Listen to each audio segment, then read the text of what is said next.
noite. Pode se assentar. Que carinho da parte de Deus, não, com as nossas vidas.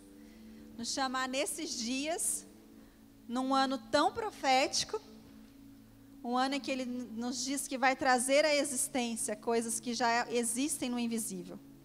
E num ano tão chave, num ano tão profético desse, o Senhor separa esses dias, chama você, chama eu, mulher, para estar aqui, para romper os limites do nosso pensamento. Porque não há como você trazer à existência se a sua limitação não a consegue enxergar. Se a sua limitação te impede de ver aquilo que já existe. Né? E que carinho de Deus separar esses dias e ativar tanta coisa em nós. Né? Porque você pode olhar esses dias como uns dias de, nossa, eu vou ter que ter tanta coisa à disposição e vir daquele jeito. Né? Ou você pode vir cheia de expectativa no teu espírito e falar, são dias de ativação. O Senhor vai ativar coisas em mim, porque a limitação que existia na minha vida não vai haver mais. Não é? São dias de ativação.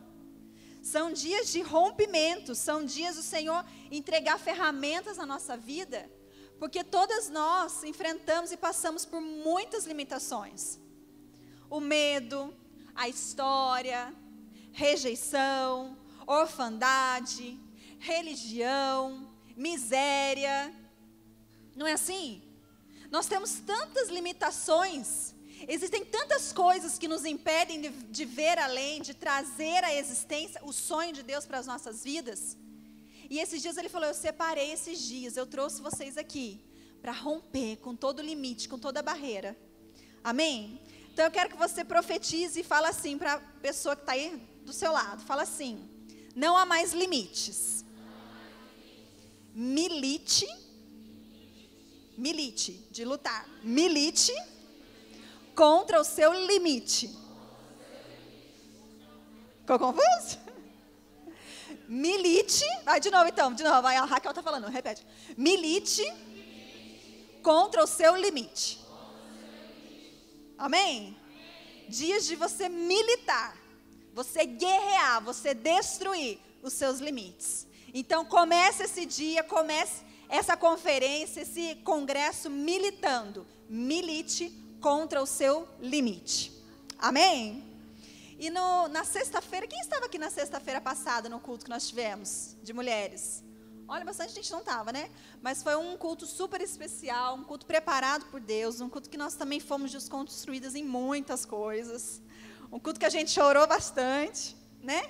Só falar com o filho que a mulherada perde o chão, não é assim? Mas naquele dia, na sexta-feira, eu estava ali, né? E aí, acho que a Cá cantou, né? Enquanto a Cá ministrava aqui na frente, eu tive uma visão, e eu não sou muito de ter visão, não. E foi muito nítida. Eu via um músico, e ele estava aqui, e a cabeça dele, essa parte do crânio dele não tinha. Então é como se tivesse passado um facão aqui, e daqui para cima não tinha nada.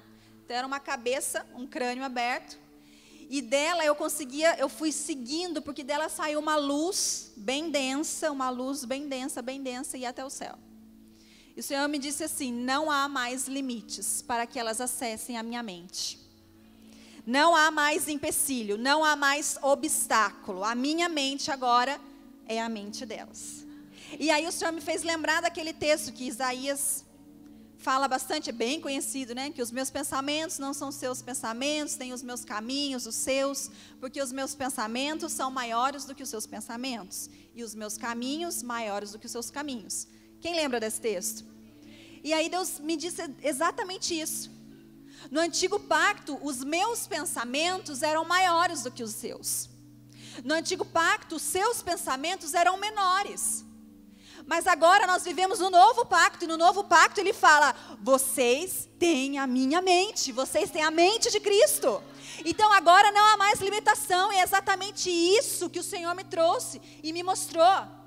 uma luz, um pensamento que ia até ele, até o alto.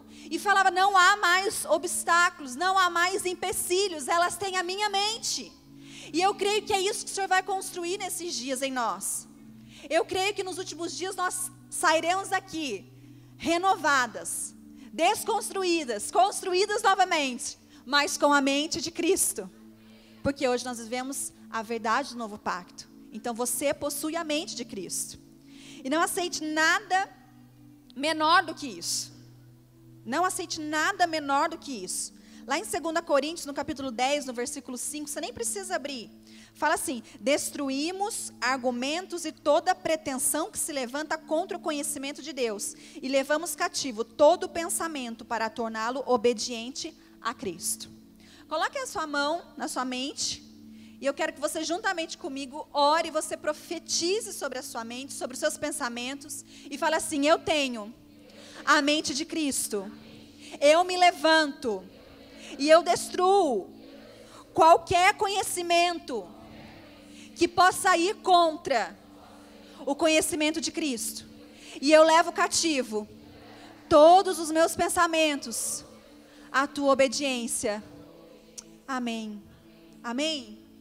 Leve os seus pensamentos nesses dias, leve o seu racionalismo, leve a sua forma de querer entender todas as coisas, cativos à obediência de Cristo, ao senhorio de Cristo, amém?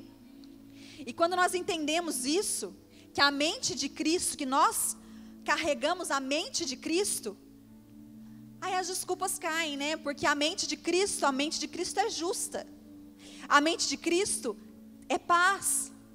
A mente de Cristo é alegria em meio a qualquer circunstância. A mente de Cristo é eterna. E aqui a nossa cabeça dá uma confusão, né? Porque nós somos mortais, nós temos a dificuldade, a nossa raiz adâmica sempre tenta nos levar para essa parte mortal, do tempo, do cronos. Então é o tempo todo, eu estou velha demais para casar. Eu estou velha demais para empreender, eu estou velha demais para sonhar, eu estou velha demais para estudar.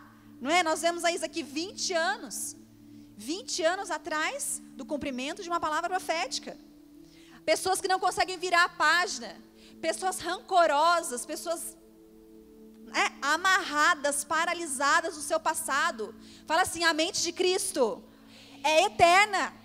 E se eu tenho a mente de Cristo, eu sou eterna. Se você tem a mente de Cristo, acabou o tempo de ficar preso no passado. Acabou o tempo de justificar as coisas pelo tempo. Nós somos eternas. A mente de Cristo é plena.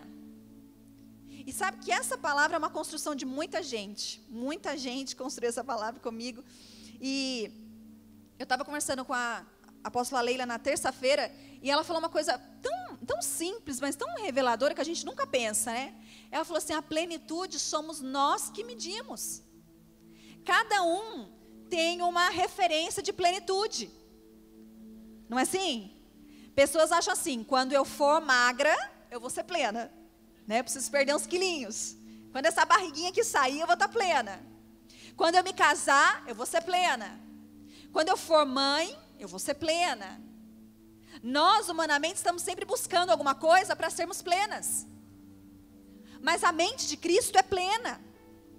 E Colossenses 2,9 fala assim, pois somente em Cristo habita corporalmente toda a plenitude de Deus. Então, às vezes, nós tentamos buscar a plenitude em coisas passageiras. Quando, na verdade, Paulo fala assim, ei, presta atenção, só em Cristo habita toda a plenitude. É só em Cristo, não é em situação financeira, não é você sendo mais magra, não é você casando, não é você tendo filho, não é você tendo sua empresa. É só em Cristo que há a plenitude. E a gente vê a plenitude de acordo com a nossa ótica, de acordo com a nossa história, de acordo com as nossas necessidades. Mas só em Cristo há a plenitude de todas as coisas. Então, repete de novo, milite contra o limite. Milite contra o seu limite. Amém? Esses dias traga essa verdade revelada na sua vida. Milite contra o seu limite. Porque tudo aquilo que você não enfrenta, você perde autoridade. Tudo aquilo que você não enfrenta, todo medo, toda todo medo, né, que você enfrenta, que você não enfrenta, isso vira um limite na sua vida. Então a pessoa tem medo de falar em público. É um medo, é uma situação. Se ela não enfrenta aquilo, ela vai ter sempre aquele limite. Não, eu não posso fazer tal coisa porque eu vou ter que falar em público. Aquela dificuldade dela virou um limite porque ela não enfrentou. E esses dias são dias de enfrentamento, dias de confronto, dias de você se deparar com tudo isso e falar assim, ó, até hoje, isso poderia ser um limite na minha vida. Mas eu estou militando contra o meu limite e eu vou enfrentar. E isso não vai mais ser uma barreira na minha vida. Seja o que for. Tenho medo de andar de avião. Pode ser um limite que você estipulou. Mas enquanto você não enfrenta isso, isso vira um limite e vira o seu teto. Você não consegue ir além. E aí a gente fica no raso, no médio, no mediano. E o Senhor é o nosso Deus do infinitamente mais. Então nós precisamos enfrentar os nossos medos, enfrentar as nossas dificuldades, para que elas não se tornem limites na nossa vida. Você está entendendo? Amém? Traga aí agora do seu espírito, dos seus pensamentos, o que tem te limitado. O que eu posso falar aqui, você fala assim, não, isso aqui eu não consigo fazer. Isso aqui não é minha praia. Pode falar qualquer coisa, mas nessa área eu não consigo. Traga isso agora. Sabe o que você tem que fazer? Você tem que enfrentar. Porque só enfrentando, aquilo vai ser rompido. Só enfrentando, aquilo não vai ser mais um limite. Não é mesmo, Manu? Quantos desafios o Senhor tem depositado sobre a sua vida, né? Mas você tem enfrentado tudo e fala, não, eu não aceito. Eu vou ultrapassar isso daqui, isso não determina, isso não é uma fronteira na minha vida. E é isso que nós temos que trazer nesses dias. E por muitos anos eu fui paralisada por um limite, que é o que eu quero propriamente falar aqui hoje, que é o limite da religião. E eu quero confrontar esse espírito com muito amor. Né? Eu estava orando ali, com as intercessoras, eu falei, eu preciso de graça, amor e autoridade. Graça, amor e autoridade. Porque eu quero ministrar nessa noite com muito amor. Um amor de quem já foi desconstruída. Um amor de quem já se deparou e viu que foi enganada. Um amor de quem percebeu que foi roubada. Um amor que percebeu que estava fazendo as coisas sem entendimento. Por repetição ou por qualquer outra coisa que nós vamos ver aqui. Eu quero confrontar isso com amor. E sabe que quando a gente fala disso, a gente tem a possibilidade de confrontar com amor, porque ninguém confronta aqui na guerra. A gente confronta com a verdade.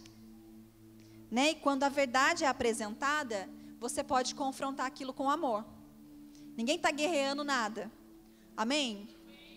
E por muitos anos, eu tive esse limite, eu tive essa barreira, o limite da religião. E talvez você possa achar assim, não, esse assunto eu não preciso saber. Porque eu estou aqui no sonho há muitos anos, eu já sou super do reino, eu já entendo tudo. Mas eu quero dizer para você que muitas das vezes, se não todas, nós ainda somos sim paralisadas e roubadas por esse espírito religioso. Talvez você não tenha as experiências extravagantes religiosas pelas quais eu passei.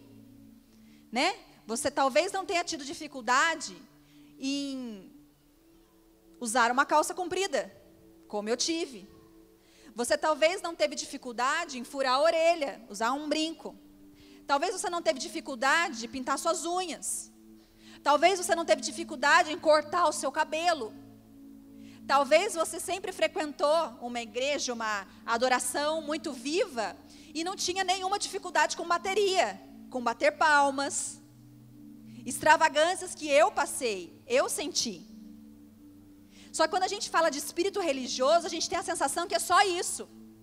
Que é só o saião, que é só o coque, que é só o brinco que não tem, a manga. A gente já remete automaticamente a isso. Mas você vai ver que o espírito religioso, a religião é uma cachorra. Não é? Quem conhece aí, tem um profeta que vinha aqui há uns anos atrás, ele falava isso. cachorra da religião, porque ela nos engana, ela nos aprisiona, ela é o pior espírito que tem. E eu vou provar isso para você, nós vamos passear na Bíblia juntos, nós vamos ver isso. Às vezes você pensa que você não tem, porque você tem uma liberdade em Cristo. Liberdade de estar na igreja, nos cultos, sei lá, na sua adoração, na sua intimidade com Deus. Mas não, esse é um espírito muito sutil. Talvez você não tenha tido dificuldade com essas extravagâncias, mas talvez você tenha dificuldade com a sua salvação. Está vendo como o negócio está ficando um pouco mais sutil? Talvez você tenha dificuldade na adoração. Talvez você tenha dificuldade com aparência. Você percebe que o negócio vai ficando mais próximo da gente, e a gente vê que todas nós, um dia fomos ou ainda somos aprisionadas por esse espírito. E o espírito da religião é um espírito tão forte, tão terrível, que ele te aproxima, que ele te afasta de Deus, te aproximando, com a falsa sensação de aproximação. Você acha que está próximo de Deus, mas você está cada vez mais distante. Você está buscando, você está fazendo, você está produzindo, e a sensação que dá é que você está cada vez mais perto de Deus. E na verdade Ele está te afastando cada dia mais. Esse é o espírito religioso. O espírito que comanda o monte da religião, um dos montes que a gente prega e fala, dos 7 montes. E o pior deles. E ele coloca esse limite. Eu vivia nesse limite, e é como se houvesse um véu entre nós.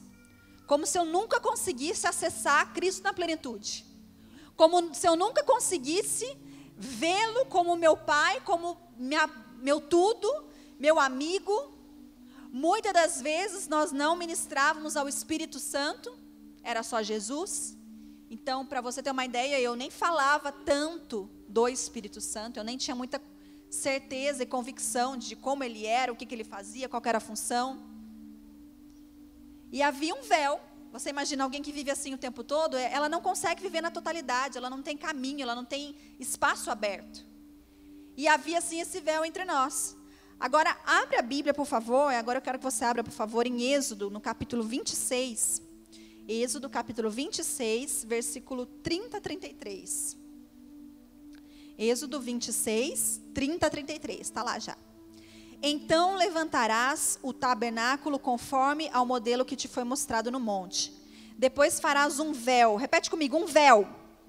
Um véu.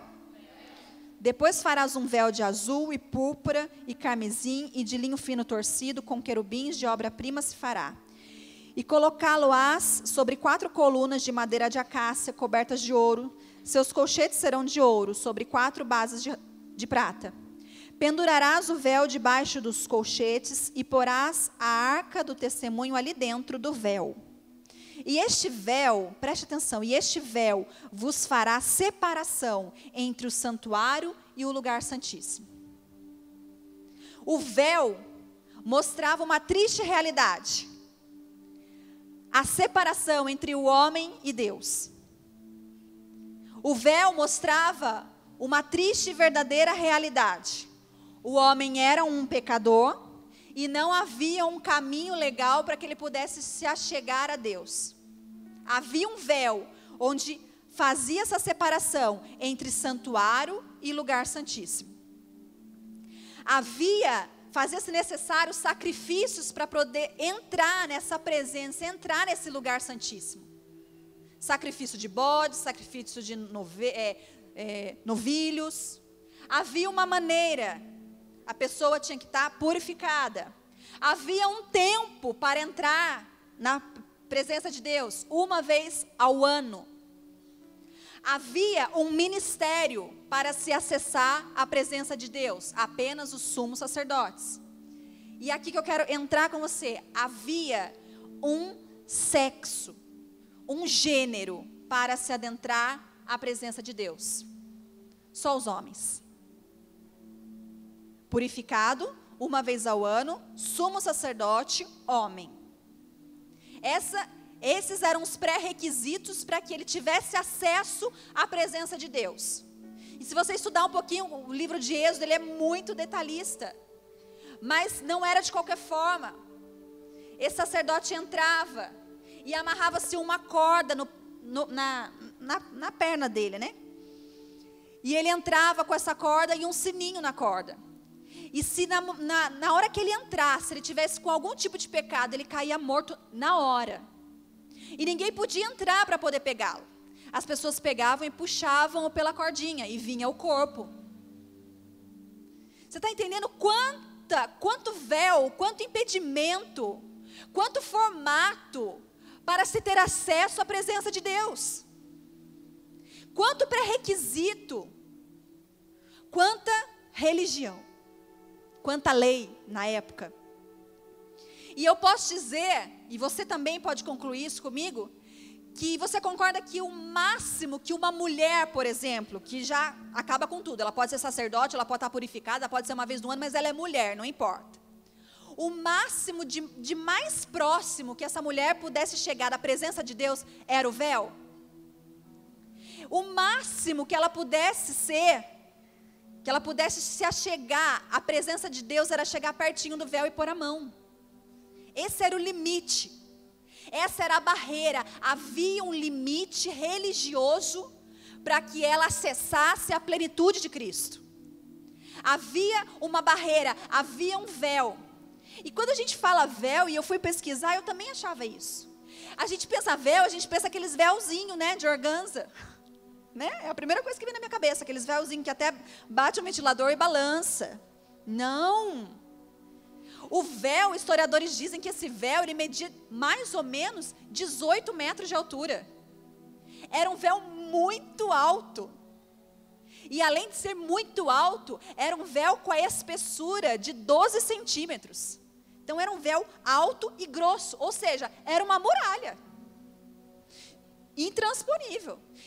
Historiadores falavam, não está na Bíblia, mas o pessoal estuda e acha tudo, né? Estudaram e falaram que 2 cavalos, um de cada lado, se os dois puxassem para cá e para lá, não era capaz de rasgar o véu. Tamanha muralha, tamanha parede, tamanho limite era o véu religioso para uma mulher. De uma forma geral, qualquer mulher. E tantos outros. E aí quando você entende o véu nessa grandeza, poxa, não era um véuzinho, era uma parede. Era um limite, era uma fronteira, era intransponível. E aqui é um engano muito grande, porque quando a gente fala de mulher, a religião distorce tudo. Porque a religião falou que só os homens são sacerdotes. Só os homens podem se achegar a Deus. E é que eu quero começar a desconstruir o primeiro pensamento com você. Fala assim, eu sou rei sacerdote. Amém? Você e eu somos reis e sacerdotes. O sacerdote é aquele que ministra a Deus. Todos nós que podemos ministrar a Deus somos sacerdotes. Então cai muita coisa por terra. Você pode ser ministra, porque você pode ser um sacerdote. Você pode conduzir o altar familiar na sua casa. Vamos supor que você é separada, ou divorciada, ou viúva, ou solteira, e você fala, como que eu vou ministrar o altar familiar na minha casa se não tem um homem que possa fazer isso? Você é o sacerdote. Eu sou o sacerdote da minha casa. E você também é um sacerdote. Você pode ministrar a Deus sim, você pode chegar diante de Deus, hoje no novo pacto. O que nós não podemos ser, e aqui a Bíblia é muito clara, é o cabeça. Eu posso ser sacerdote, eu sou sacerdote, mas eu nunca vou ser o cabeça da minha casa. Isso está reservado ao meu marido. Ele que vai diante de Deus e vai apresentar a minha vida a Cristo. Eu sou e posso ser o sacerdote, mas o cabeça da minha casa, o cabeça do lar, é só o meu marido. Amém? Ficou claro? Mas a religião não fala isso. A religião não aceita mulher ministra. Quantas mulheres foram consagradas no reino e por algum motivo voltaram para uma estrutura religiosa?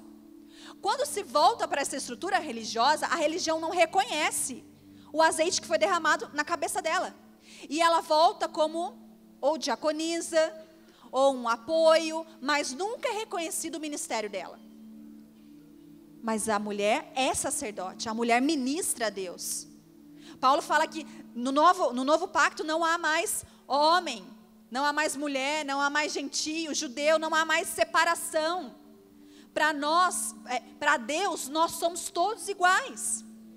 O cabeça da casa não, mas o sacerdócio é igual para todos. A pastora Eliana está ali. Ela foi fazer uma visita esses dias e ela foi representando a igreja, não foi, Li?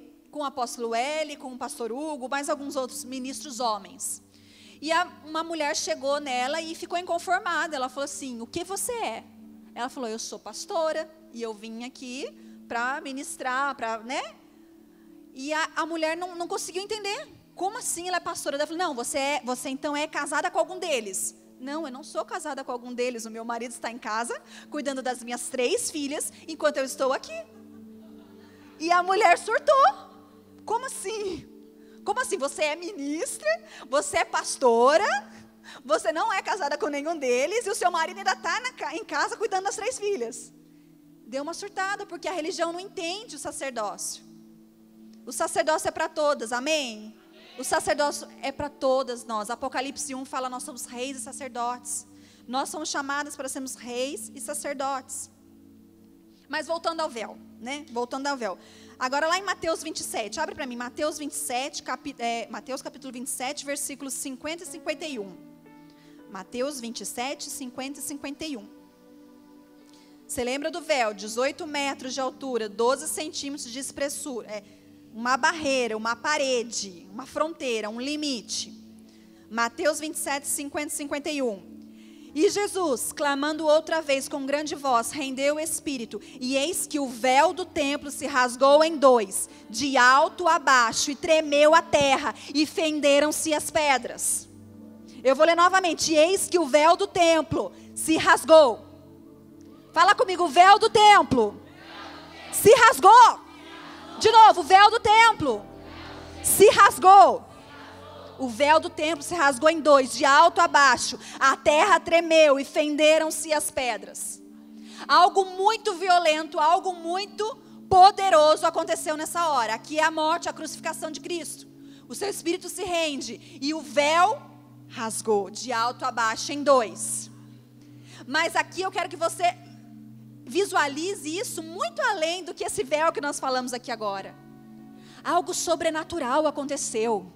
Um caminho foi aberto, um limite foi quebrado, uma fronteira foi transponível. Algo tremendo aconteceu na cruz. Aquela separação, aquela maneira, aquele ministério, aqueles monte de pré-requisitos que haviam, não houve mais. Não existem mais, não existem mais véus, não existem mais barreiras, não existem mais muralhas que te possam separar da presença de Deus. Muito pelo contrário, hoje a presença habita em mim. Não há mais véu, não há mais separação. Cristo já rasgou esse véu na cruz, de alto a baixo em 2. E algo violento e poderoso e sobrenatural aconteceu aqui. Um caminho foi aberto para mim e para você. Só que sabe o que acontece? Fala assim: a religião, cachorra. Fala. Tem medo não. A religião, cachorra, quer costurar o véu que já foi rasgado. Você entende? Esse véu não existe mais. Mas sabe o que a religião quer fazer? Quer pegar um pedaço aqui e costurar. Costurar algo que Cristo já venceu. Costurar algo que já foi passado. Algo que já foi... Como é que eu não estou achando a palavra? Foi transponível. Como é que é? Foi vencido. Cristo já venceu, Cristo já conquistou por nós. E a religião quer o tempo todo que você pegue esse véu e costure. E nós vamos falar de alguns véus que a religião tem colocado entre você e Cristo. Entre eu e Cristo. Entre mim e Cristo. O primeiro véu que eu quero falar, e o pior de todos, é um Deus distante. Quantas pessoas tem a visão, Pastora Eliana acabou de falar isso aqui. De um Deus distante. Ele está no céu e eu estou na terra. Ele está longe. Eu não tenho mais contato. O pecado me afasta. Quantas pessoas são vítimas dessa mentira da religião? Você hoje é um com Cristo. Nós somos um com Ele. E essa é a maior mentira que a religião, o maior véu que a religião quer costurar. O entendimento errado de um Deus distante. Porque no antigo pacto nós nos relacionávamos com Deus. Hoje eu não tenho mais um relacionamento, eu sou um com Ele, amém? Nós falamos aqui, é como se fosse um café com leite. Misturou, não tem como separar mais o que é café e o que é leite. Nós somos um. Uma nova natureza acontece, nasce quando eu sou um com Ele. Não tem mais Fernanda. Agora eu sou um com Ele. Não é um Deus distante, não é um Deus que está fora, Ele está dentro, eu sou um com Ele. No antigo pacto, nós somos noiva, a noiva de Cristo. No novo pacto, eu sou esposa. Por que eu sou esposa? Porque só a esposa pode ter intimidade. Só a esposa pode receber. Verdade, agora vai ficar estranho, mas só a esposa pode receber o esperma do reino de Deus. Porque noiva que tem intimidade está em pecado. A noiva que tem intimidade, ela está sendo, como é que é a palavra? Está fornicando. Fornicação. Não, o novo pacto nós não somos mais noiva, nós somos esposa de Cristo. Nós somos um com Ele, nós temos intimidade, nós nos deitamos com Ele, nós casamos com Ele, nós recebemos o seu esperma. Nós recebemos o Cristo ressuscitado que foi gerado em nós. Amém? No antigo pacto, nós não tínhamos o Espírito Santo, agora é para pirar mesmo. E no novo pacto, você não só tem o Espírito Santo, como Ele faz morada em nós. O Espírito Santo faz morada em nós. E sabe o que a religião fala? Ela usa o pecado para manipular. Olha, quem já ouviu isso? Olha, se Jesus voltar hoje, você vai ficar. Não é? Ou então... Se morrer, você vai para o inferno. Se você estiver em pecado, o Espírito Santo vai te abandonar. Então a sensação que a gente tinha é, eu vou ficar, sempre certinha, em santidade, porque se eu fizer qualquer coisa, o Espírito Santo vai sair de mim. E aí quando eu peço perdão, ele volta em mim. Gente, não é incorporação. Ele fez morada, ele mora em mim. O que eu e você podemos fazer é extinguir o Espírito Santo. Paulo fala isso, não extingais o Espírito Santo. É diminuir a voz dele, é diminuir a força dele, talvez. Mas ele está ali.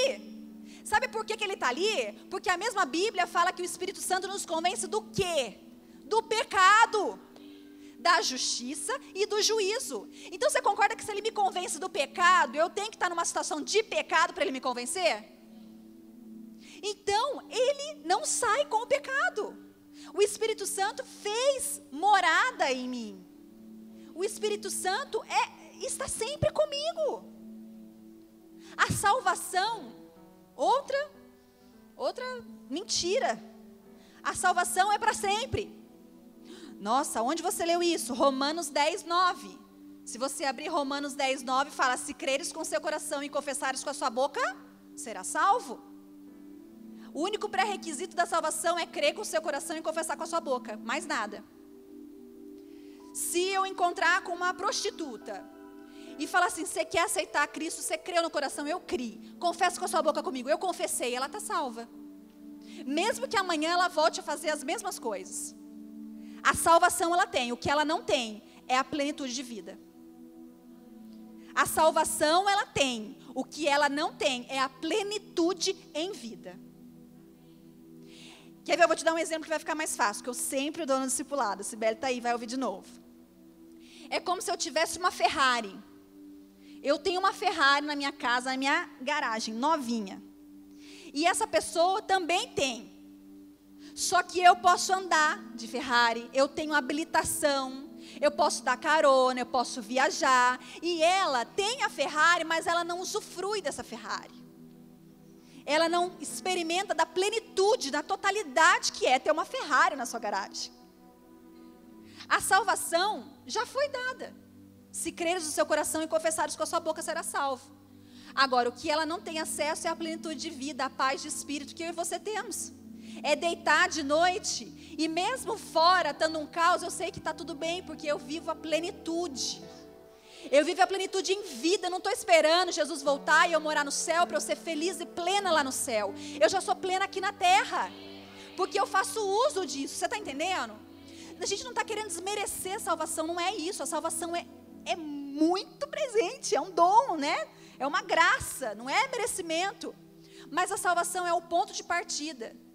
O apóstolo Cristiano tem essa frase, eu sempre falo, a salvação é o ponto de partida de uma caminhada inteira chamada Reino de Deus. É a porta, é a primeira parte, é o start. Agora tem Reino de Deus para viver. Quem para na salvação só fica salvo e não usufrui da plenitude.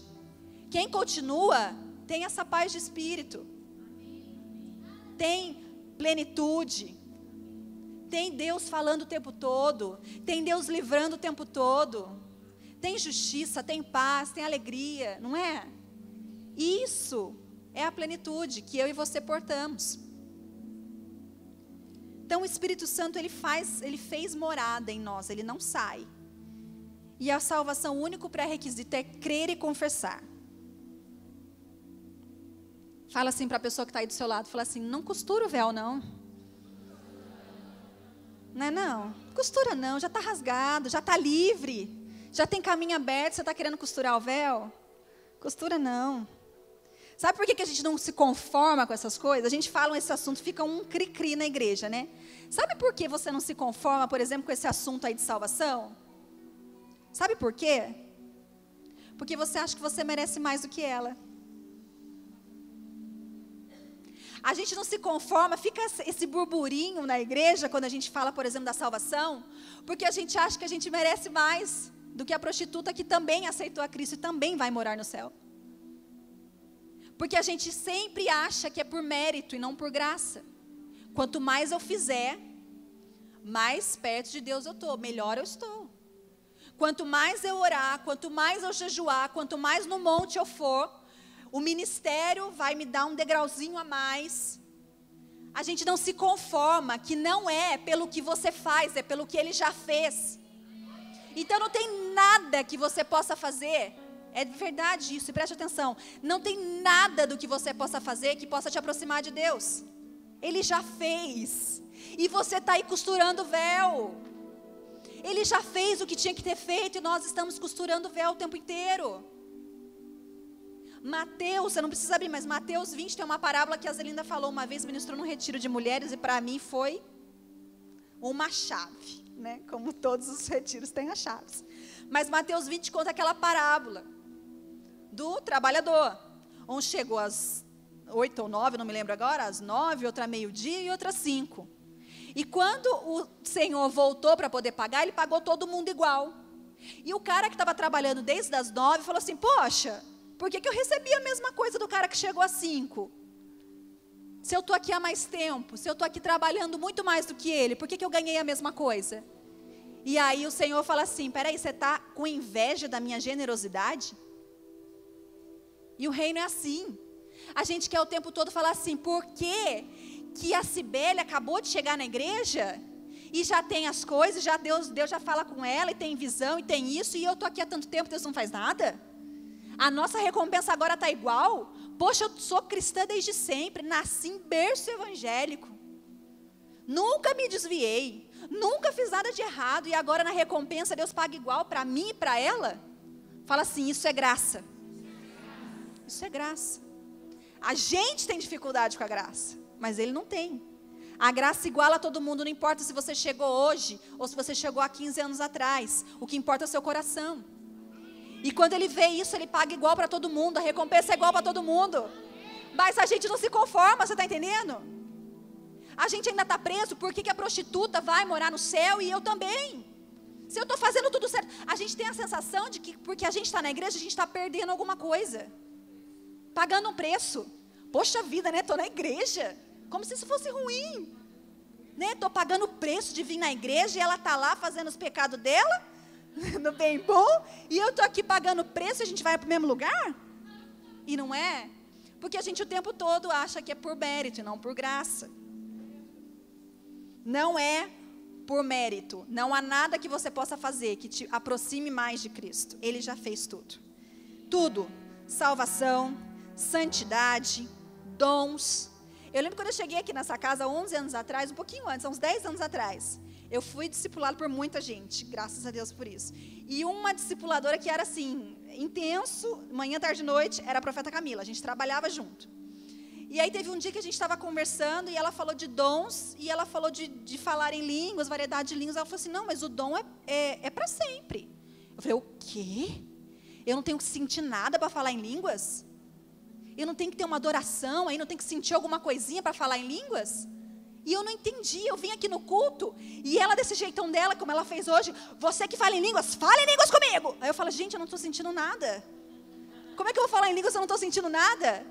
Você não precisa sentir, é dom. Se você já tem, você fala a hora que você quiser. Só que tem uma coisa, é para que seja útil, né? Nós não vamos sair, falar em línguas aí, com o garçom do restaurante, cadê a utilidade? Né? Não vai ter utilidade. Para que seja útil, qualquer dom você pode usar a qualquer hora. E quando eu entendi isso, eu falei, então eu posso falar? Então tá bom, agora segura, eu vou falar. E estou lá, falando em línguas, os dons. Não é por mim, não é pelo que eu faço, é pelo que Ele fez. E eu me lembro quando eu ainda não falava em línguas, vocês tenham paciência um pouquinho, tá? Tenho muita experiência.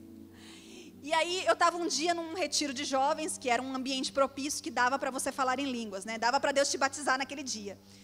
E aí tinha um ambiente preparado e uma menina, assim, da pá virada, falando em línguas. E eu falei, poxa Deus, por que ela fala e eu não falo? Estou aqui certinha, né? Na igreja, nunca fiz nada de errado, tudo certinho. Ela mandando ver, não é pelo que eu faço, é pelo que Ele fez, é graça. Ele dá para quem Ele quer, na hora que Ele quer, amém? Não costura o véu não, gente. Não costura não.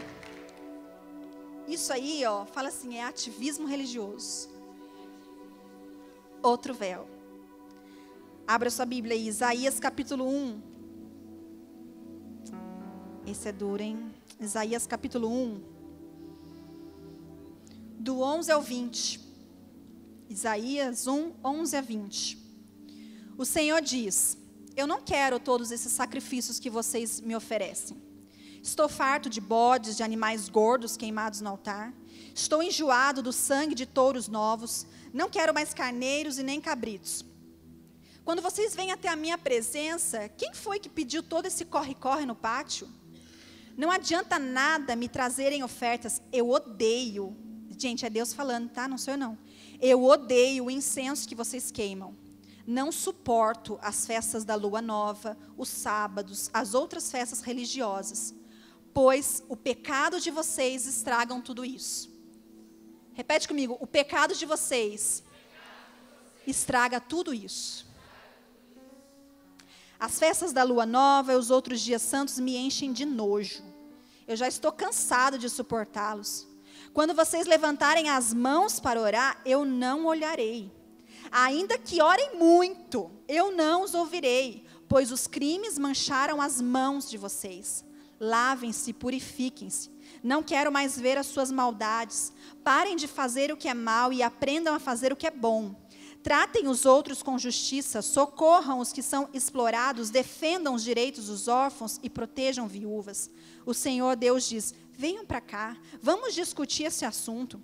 Os seus pecados os deixaram manchados de vermelho escuro. Mas eu os lavarei, e vocês ficarão brancos como a neve, brancos como a lã. Se forem humildes e me obedecerem, vocês comerão das coisas boas que a terra produz. Mas se forem rebeldes e desobedientes, serão mortos na guerra. Eu, o Senhor, falei. Fala assim, out. Toma essa. Chupa essa manga. Que palavra dura. Não é? E eu quero destacar, o pecado de vocês estragam tudo isso.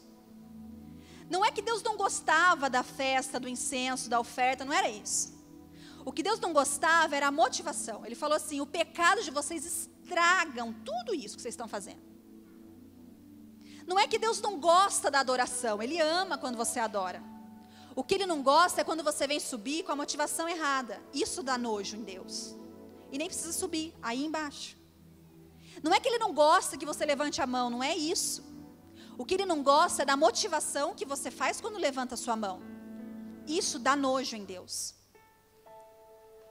Não é que Ele não gosta que você seja líder de célula, líder dos teens, não é isso. O que Ele não gosta é da motivação errada. Eu sou líder de célula para aparecer. Eu sou líder de célula para ter um cargo. Eu sou líder de célula porque eu tenho a oportunidade de sentar com a pastora Zelinda.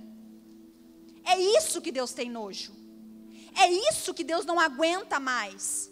Então é como se Ele falasse assim, se for para fazer desse jeito, nem faz mais, eu não aguento mais. É isso que Deus está falando. Eu tenho nojo desse comportamento de vocês. O pecado de vocês estraga tudo. E quantas vezes nós estamos envolvidos, quantas vezes nós estamos produzindo, afogados nos compromissos, mas os nossos pecados têm estragado tudo.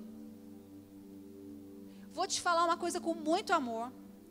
Tudo que você faz que não manifesta Cristo, Ele não está recebendo. Deus só recebe o que vem de Cristo. Se por algum momento o seu fruto está sendo contaminado com a sua alma, com a sua motivação errada, com a sua vontade de aparecer, e tantos outros motivos, você está fazendo um serviço inútil. Deus não está recebendo. Com muito amor e carinho. Ah, mas eu estou cantando, eu sou líder, eu sou isso, eu sou aquilo. Está manifestando a Cristo? Amém. Ele vai receber. O fruto vem com Cristo? Vem com a marca Cristo? Não, não vem. Então ele não está recebendo. Ele está com muito nojo. O ativismo religioso é uma mentira. Pois ele te dá a falsa impressão que está tudo bem. Afinal de contas, você está ativo, você está produtivo. Mas será que os frutos que nós temos produzido têm manifestado a Cristo ou são frutos do conhecimento do bem e do mal?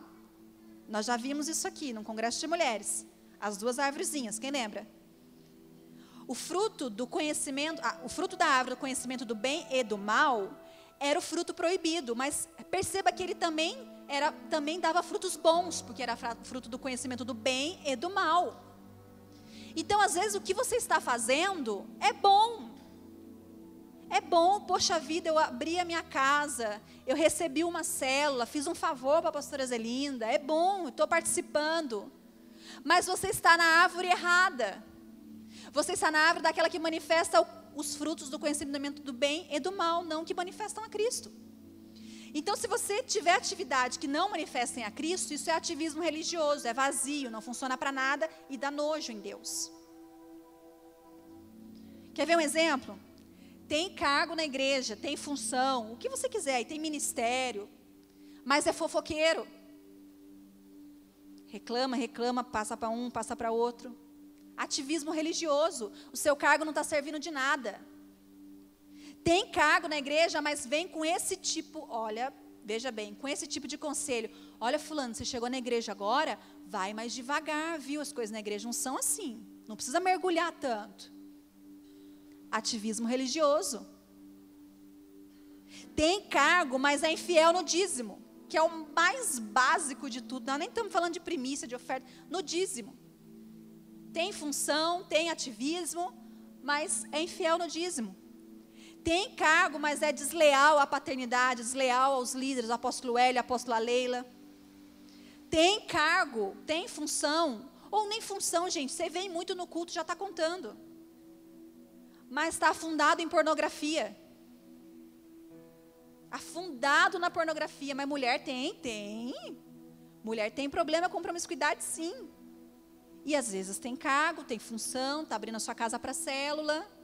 Ativista, um ativismo religioso. O ativismo religioso te leva a manter uma falsa aparência. Ou também o contrário também acontece. A pessoa sente a necessidade, né? De ter um tempo com Deus, aí fala, eu não vou ministrar louvor hoje. Por quê? Porque eu não estou tendo um tempo de oração. Nós não estamos falando isso, você tem que ter um tempo. Mas o seu relacionamento com Deus, a sua unicidade com Deus é o tempo todo. É de segunda a segunda. Não é o tempo que você vai separar lá no seu secreto, no seu quartinho. E você pode viajar aí, né, no Chu. O Chu, amigos, está aqui. O Chu não tem quartinho, o Chu não tem salinha, o Chu não tem secreto. Eu carrego o Chu. É constante, é o tempo todo. Não é? E às vezes a pessoa acha que está fazendo menos porque está vindo pouco, porque de repente não está conseguindo na correria do dia a dia, filho, confusão, escola e tal, não consegue separar de repente um dia para entrar no quarto e orar. Eu posso ter um tempo desse, mas isso não é um pré-requisito, porque eu carrego ele em mim. Nós somos um sempre, o tempo inteiro. Outro véu, a aparência. Fala assim, o véu não, a aparência. É um véu que eu quero costurar. A gente quer costurar um véu que já foi rasgado. A aparência. Mateus 23, 27 e 28. Mateus 23, 27 e 28. Agora eu preciso que você preste atenção, nós já estamos caminhando para o final. Mateus 23, 27 e 28. Ai de vós, escribas e fariseus, hipócritas, pois que sois semelhantes aos sepulcros caiados, que por fora realmente parecem formosos, mas interiormente estão cheios de ossos de mortos e de toda imundícia. Assim também vós, exteriormente, pareceis justos aos homens, mas interiormente está cheios de hipocrisia e de iniquidade. A palavra desmistificar, que nós usamos muito aqui, significa desnudar. Desnudar algo ou alguém daquilo que mistifica. O que mistifica? Aquilo que embeleza de uma forma falsa.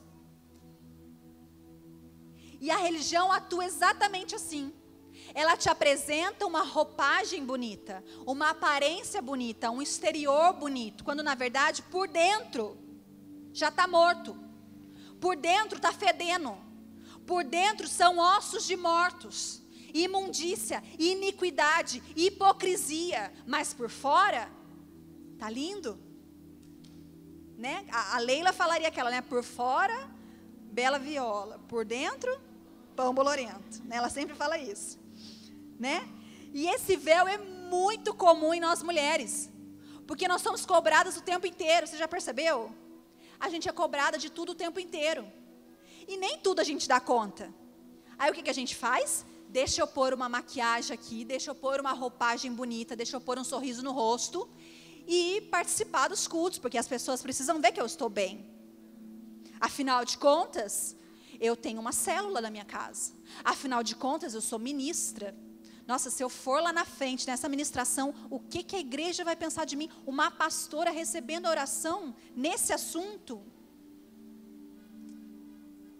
E nós vivemos maquiando, nós vivemos o tempo todo de aparência. Aparência de santidade. A santidade não é um comportamento, a santidade é uma natureza. Não é eu vou me comportar, eu vou fazer esforço para ser santa. Não, eu fui crucificada com Cristo e eu nasci de novo. Agora eu sou santa da natureza dele. A santidade não é um comportamento, a santidade é uma natureza. A aparência da mulher que dá conta de tudo, não é? Essa aí todas nós podemos levantar a mão. A gente quer falar o tempo todo que a gente dá conta de tudo, né? Eu lavo, eu passo, eu levo as crianças, eu sou ministra, eu venho aconselhar, eu discipulo, e à noite eu dou uma ajeitadinha na casa lá, porque vai ter célula. A gente quer mostrar que a gente dá conta de tudo, mas não tem importância você falar que não consegue. Não tem importância você chegar em alguém e falar, eu preciso de ajuda, não estou dando conta. Sabe que eu passei por isso esses dias? Eu achava que eu dava conta de tudo.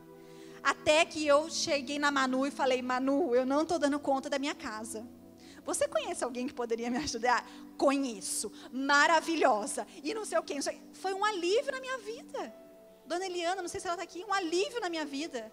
Um presente.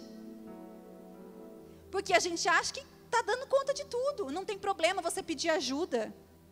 Olha para a pessoa que está aí do seu lado e fala assim, eu posso ser sua amiga. Pode pedir ajuda. Divide o seu peso comigo, eu quero te ajudar. Não é divide comigo, poxa vida. Nós estamos aqui para uma ajudar a outra. Você não precisa vestir a sua roupa de Mulher Maravilha e vir na igreja. Você não vai dar conta de tudo. É muita coisa. Outra aparência da mãe perfeita. Uau. A mãe perfeita. A mãe que não grita. A mãe que não castiga. A mãe que não põe no cantinho para pensar. A mãe que não bate a porta às vezes irritada. A mãe que não fala assim, pelo amor de Deus, fica com os filhos que eu preciso conversar com o adulto. Acabei de fazer isso agora. Alain, pelo amor de Deus, fica com eles, eu preciso chegar mais cedo, eu preciso conversar com o adulto. Não dá, gente, ninguém é perfeito. É uma aparência, eu não sou perfeita. Você pode ler as coisas que eu coloco lá, e é verdade. Mas eu não sou perfeita, você não é perfeita. Nós estamos sendo construídas. Nós precisamos de ajuda, nós precisamos nos abrir. Os nossos filhos também não são perfeitos, né? Os nossos filhos não precisam falar inglês com 3 anos de idade. Hello! Meu filho chegou hoje da escola e agora ele tem aula de inglês. Daí eu falei, filho, você está falando inglês, né? Você teve aula de inglês? Aí ele falou, eu tenho aula de inglês, mamãe. O que você aprendeu? Ele falou, hi. Eu falei, ai, que lindo, hi. Não é? Aí hoje ele já falou do inglês de novo. Daí eu falei assim, tem alguém na sua sala, dos seus amiguinhos, que fala inglês? Tipo assim, né? Você tem que falar também, né? Não, nossos filhos não são perfeitos. Eles fazem pirraça, né? Dão trabalho. Filho de todo mundo. Não é porque é o filho da pastora Zelida, da pastora Fernanda, da pastora Lê. Filho, nossos filhos não são perfeitos. Não precisa vestir essa aparência. Amém? E agora que eu quero falar com você. Seu casamento é para ser perfeito. É para ser pleno. É para ser matrimônio, em plenitude. Mas às vezes o seu casamento não está perfeito. E você, por um espírito religioso, resolve manter esse casamento de aparência. Casamentos de aparência.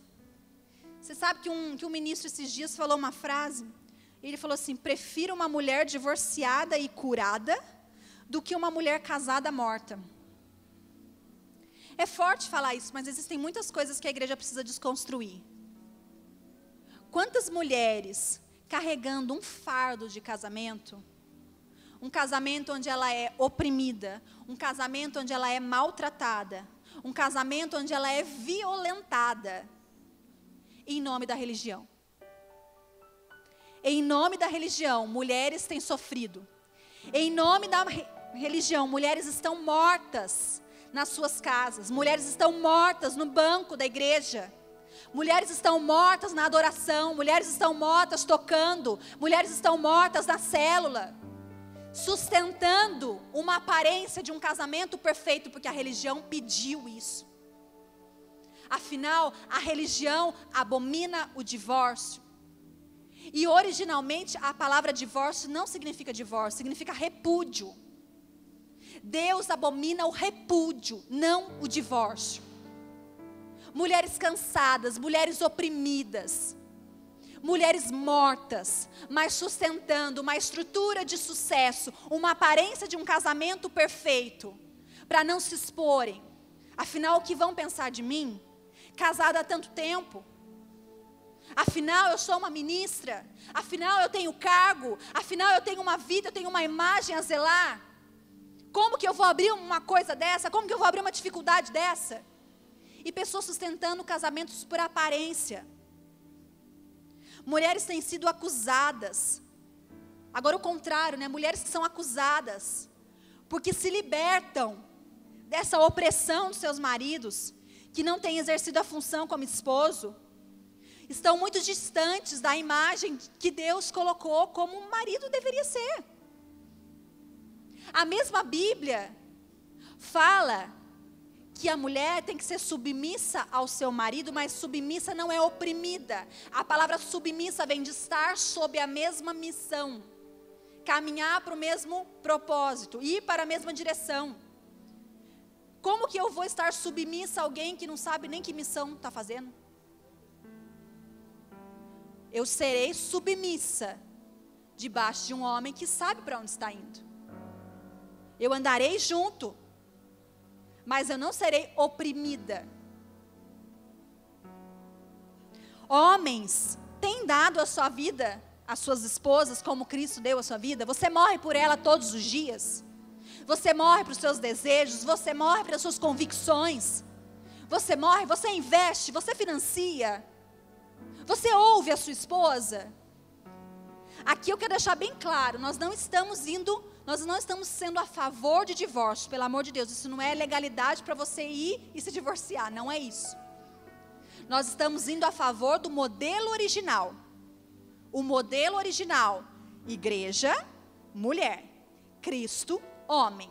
Se você faz o seu papel como mulher, como a igreja faz, ok. Se o seu marido faz o papel como Cristo faz, ok. O que nós estamos indo contra aqui é modelos distorcidos, desenhos originais, distanciados. É isso que a gente está confrontando. Nós não estamos dando legalidade para divórcio, não é isso. Mas nós estamos ensinando o que é padrão de Deus, o que é desenho original. Mas mulheres têm sustentado aparências em nome da religião.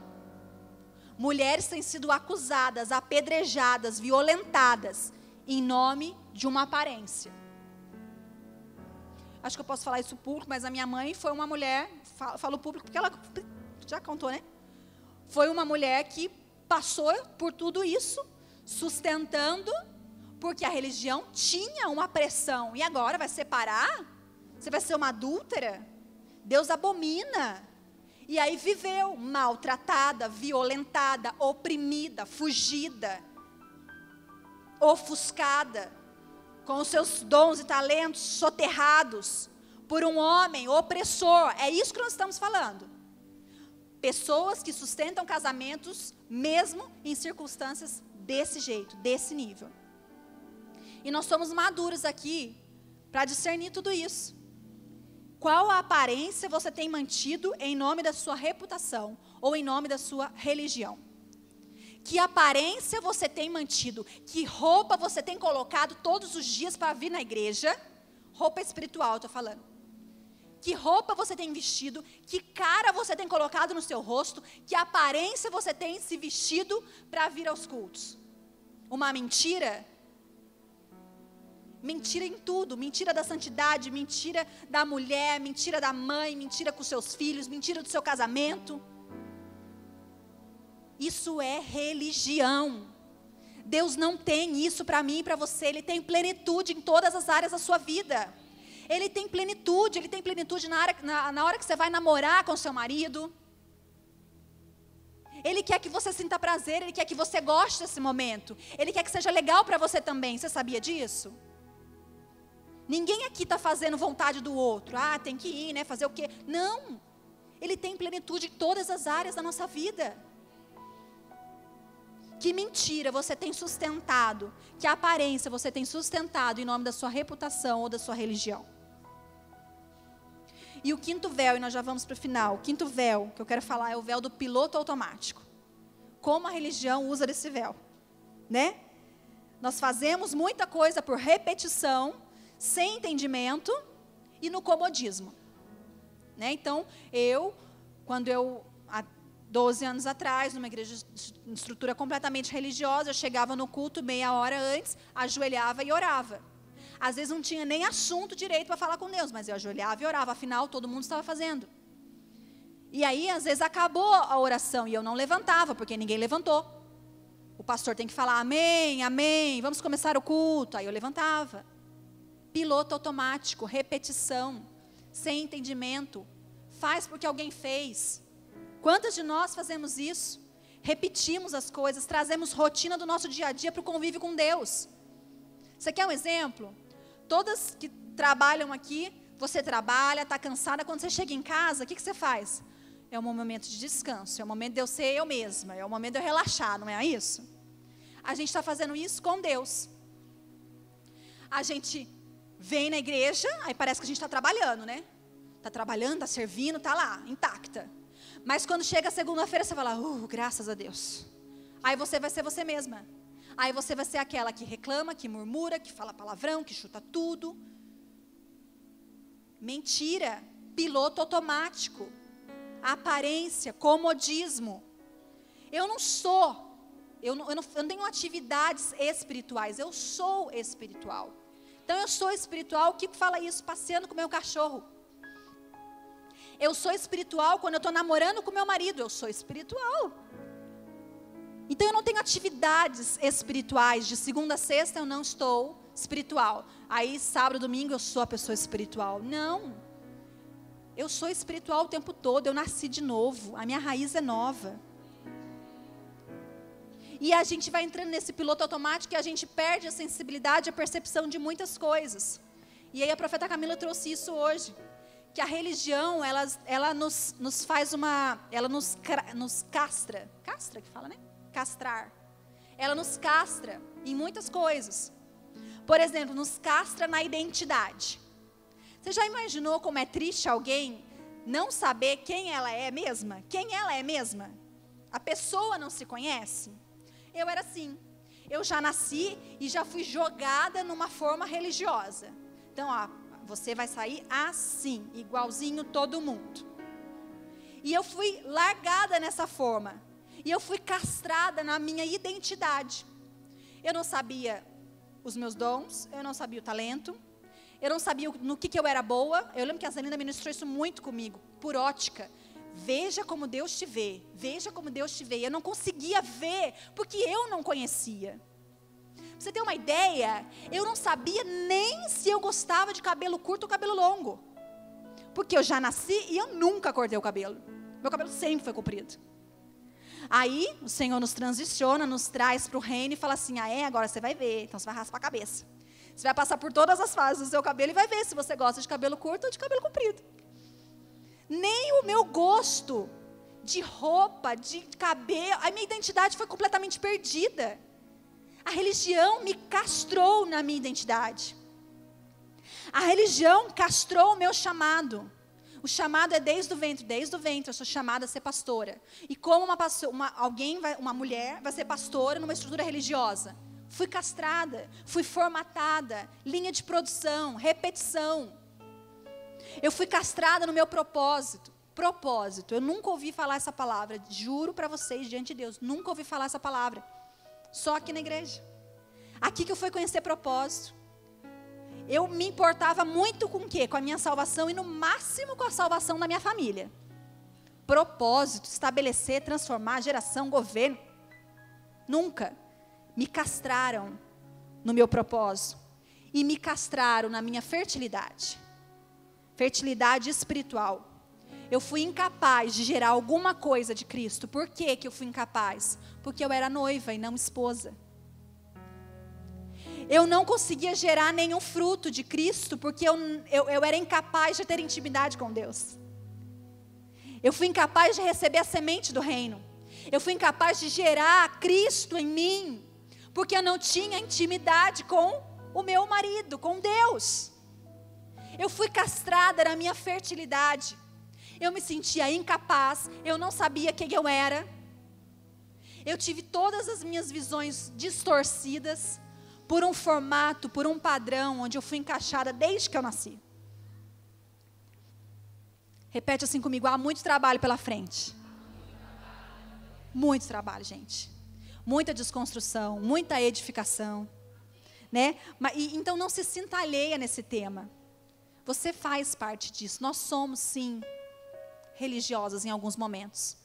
Todas as vezes que você tira a centralidade de Cristo e coloca em qualquer outra coisa, você está sendo religiosa. Porque a religião é não reconhecer Cristo como centro. É sempre o que eu faço, é sempre o que eu quero, é sempre como as regras mandam, como a aparência manda. Ou seja, Cristo saiu do centro. Então, quando Cristo sai do centro da minha vida, eu estou sendo religiosa. Eu estou sendo religiosa quando eu coloco no centro as minhas aparências. Eu estou sendo religiosa quando eu coloco no centro as minhas convicções, os meus sofismas. Quando eu coloco no centro o meu casamento, os meus filhos. Todas as vezes que eu tiro Cristo do centro, eu estou sendo religiosa. E pior, estou sendo idólatra. Eu estou abrindo uma porta de idolatria na minha vida. Então, você percebe que não é só para uma pessoa que veio de uma estrutura religiosa desde que nasceu? Você pode estar sendo refém desse espírito religioso todas as vezes que você tira Cristo do centro e coloca alguma coisa de você no lugar. Coloque-se de pé. Se a adoração puder me ajudar. Repita assim: não existem mais véus. Você crê nessa verdade? Não existem mais véus. O véu já foi rasgado há mais de 2000 anos atrás. Só que há 2000 anos atrás a gente está tentando costurar. Os véus nos separavam da presença. Hoje não tem mais separação, a presença já habita aqui. Você porta a arca, você porta a presença. Não existem mais véus. E nesses dias, o que Cristo quer fazer conosco é arrancar, é te levar ao entendimento. Na verdade, nem é arrancar, porque Ele já rasgou. É você ter a disposição de arrancar os véus que você mesmo coloca. Eu quero que agora você feche seus olhos e faça uma reflexão sobre a sua vida com Deus. Será que você tem vivido por ativismo, por aparência? Será que o fato de alguém estar numa posição diferente te incomoda? Você acha que por algum momento você fez esse tipo de comentário porque ela, não eu? Por que ela e não eu? Por que chegou a vez dela casar, não eu? Por que chegou o ministério dela e não o meu? Por que ela profetiza assim desse jeito e eu ainda não profetizo? Se eu tenho dom.